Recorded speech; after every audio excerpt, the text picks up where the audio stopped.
Hey guys, glad to have you here for this video. This is kind of like an unfinished business video. Basically, there have been times where I have mentioned a product, maybe in a haul or just kind of an offhand comment, oh yeah, I picked this up recently, or maybe I tweeted, Facebooked about it, said something about it somewhere, and I never went ahead and followed up and reviewed it. So then I start getting tweets and Facebooks, and I'm like, I need to go ahead and tell people what I think about these things and just take the time to go ahead and do it.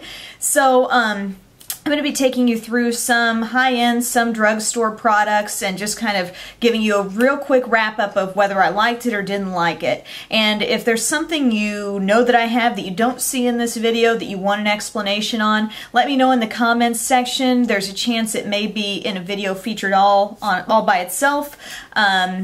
Or, maybe I just forgot about it. So let me know. I also wanted to make sure I got this done before a drugstore haul video coming up that I wanted to do, and before the Emily Awards. So before I pile on more product recommendations on top of you, I wanted to kind of, recap and follow up on those things that I just sort of mentioned over the past, I don't know, couple of months or so. So, yeah, let's go ahead and get started. First thing is the Too Faced Amazing Face Skin Balanced Flexible Coverage Foundation Powder.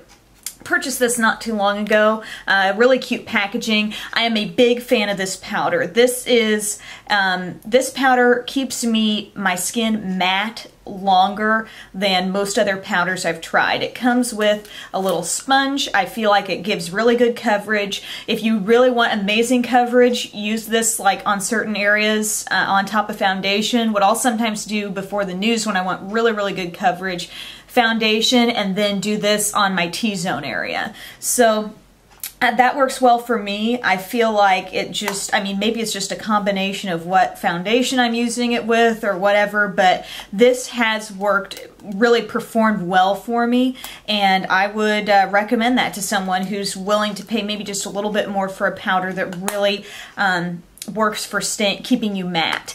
Next up, product from Hard Candy, and it's the Glamoflage Heavy Duty Concealer. This I have in, what's my shade? Light. Oh, and what was my shade in the powder? Perfect Nude. This is light. What this is a very heavy-duty, full coverage concealer. And you know what? I really do like this. This manages to be light. It doesn't get cakey. Because it's in this squeeze tube, it's not heavy, thick, creamy. A tiny bit seems to go a long way, and as I was using this, it reminded me of a product that I have that I also really, really liked. I blogged about this long ago, and it's the Kat Von D Tattoo Concealer. These two are so similar, so if you want to save money, get the Hard Candy Glamoflage. However, I got this in light, and I think it may be a little light for me. I think maybe I should have gone with medium. However, I was still able to tell that overall the coverage was really good, and I like it a lot. And so just keep in mind, little goes a long way with that. Another Hard Candy product is the Hide and Glow Cheek, and it is a duo cheek tint. My shade is Hot Date, so I got the one that I thought would be the brightest, so I could really tell how much of a whether or not this really packed a punch or not. So one shade, bright pink, to swatch it for you and blend it. It's right there. Seems a little subtle to me. I would expect a little more pop of color with that, and also really kind of disappointed with the lack of color pop on the darkest shade. I just swatched it there and gave it a quick blend, and that's what I came out with. If you're going to spend your money on a cream blush and you want it to be drugstore, I would say the NYX blushable cream sticks are better than this. This does try to get into that realm of like a cheek stain, but I don't think it quite does it successfully. Smashbox Photofinish Light. This is the oil-free version of their primer, so it's gonna go on and feel maybe a little less heavy than the gel formula, and it's just kind of creamy. If I could show you here, just get a little bit out, and as I rub that on, it does look like a cream, but it dries to just nothing, and it still gives you not quite as silky a feel as regular Smashbox Photofinish does, but still pretty smooth and silky, and just the foundation really does glide on top of this. And this, I'm wondering, in conjunction with this over my foundation. So this under, this over, foundation sandwiched in between them. I think things have been turning up a little less greasy on my T-zone as a result. Next up, a couple of drugstore mascaras. This is the Almay One Coat Dial Up Mascara. And the concept with this is that you are going to turn... there we go, we focused. You got the 3, the 2, and the 1. And so you're gonna set it to 3 if you want, whoa! You're gonna set it to 3 if you want it to fly out of your hand like that. No, just kidding.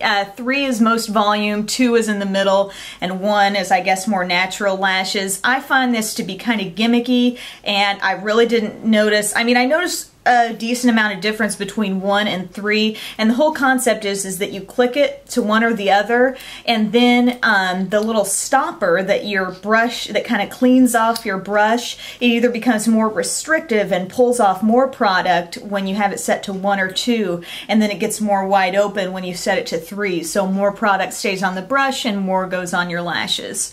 I would have it set to 3 all the time. I mean, I'm sorry, call me crazy, but I never have days when I wake up and say, I just want kind of average looking eyelashes today. I just want average volume. No, I want them big all the time, as big as possible. And this isn't a bad quality mascara, but I feel like it's just kind of gimmicky with the 1, 2, and 3. It's trying to make you think you've got all these options when really it's not vastly different one to the next. And I mean, I would always want it at 3 anyway. I thought it wore rather well, but it's still not as big and bold as even my L'Oreal Voluminous Carbon Black, so it's kind of like, I wouldn't buy it again. Lash Blast Fusion. This is the Lash Blast in the purple tube. It's supposed to be, you know, that hybrid of length and volume and whatever, and I tried it, and the brush, to me, looks the same as regular Lash Blast. And I felt like it performed just like regular Lash Blast, to be honest. It's kind of like, do you prefer an orange tube or a purple tube? It's what brands do. They barely change their product. They come out with something different to try to make you buy it. I bought it, and it's kind of like, okay, I don't see the big difference between this and regular Lash Blast. It didn't smudge.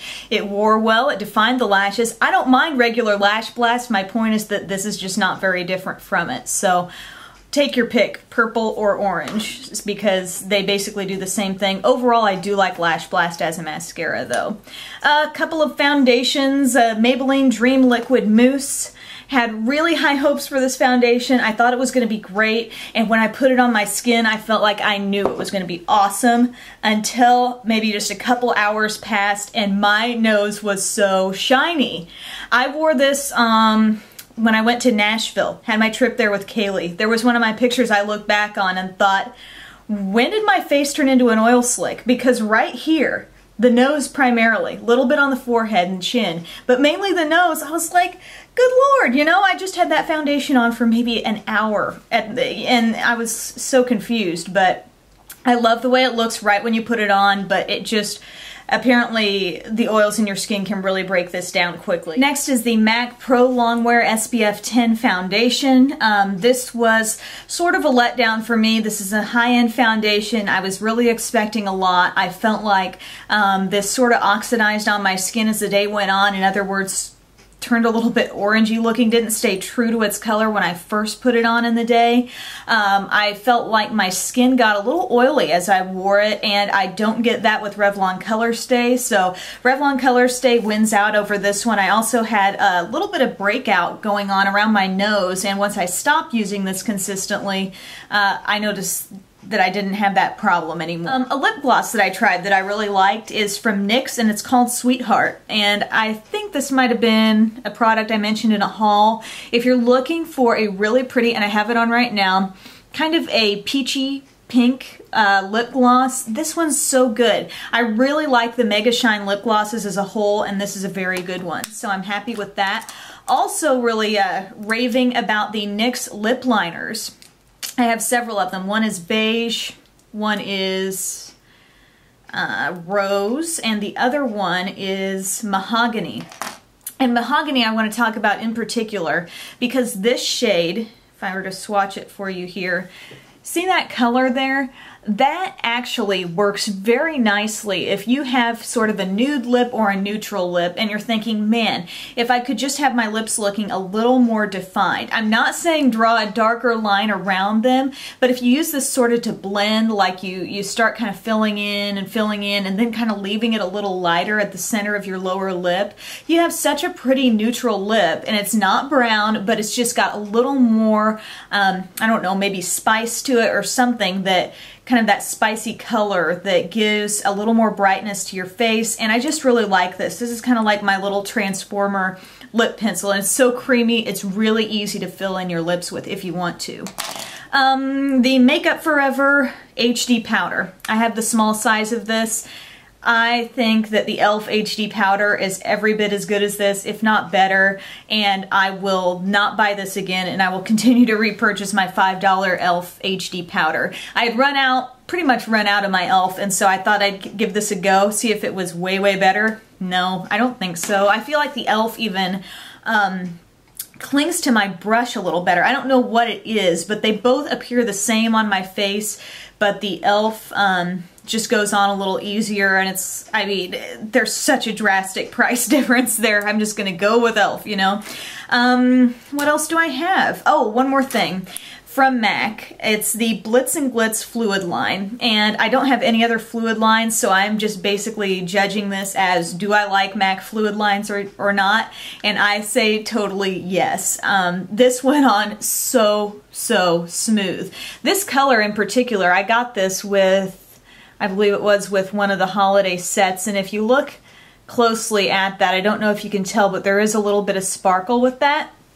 I really enjoy this, and I also am a huge fan of the little brush that came with it, and it is a 209 SE. Sorry, not super familiar with the MAC brushes, but this little brush is quite good in terms of getting that on. And sometimes with cream liners, it just takes me a long time to get them on because I'm like always having to dip back in and the brush isn't quite right or something's not right with the formula, but this all just came together very nicely. So very happy with that fluid line. All right guys, that about does it for the products that I'm following up on right now. If you feel I've left something out, just let me know in the comments section. I'll try to look through all those and get a good idea of what is still left to talk about. But nonetheless, I still do have Emily Awards coming up. That's kind of my big favorites videos, favorites from the past year, so be on the lookout for those. And I'll have another haul coming soon, some more tutorials on new palettes and stuff, and reviews on new holiday stuff. As you can see, what I've talked about here didn't include any of my holiday stuff, so yeah, more on that to come. So thanks again for watching, and have a great day.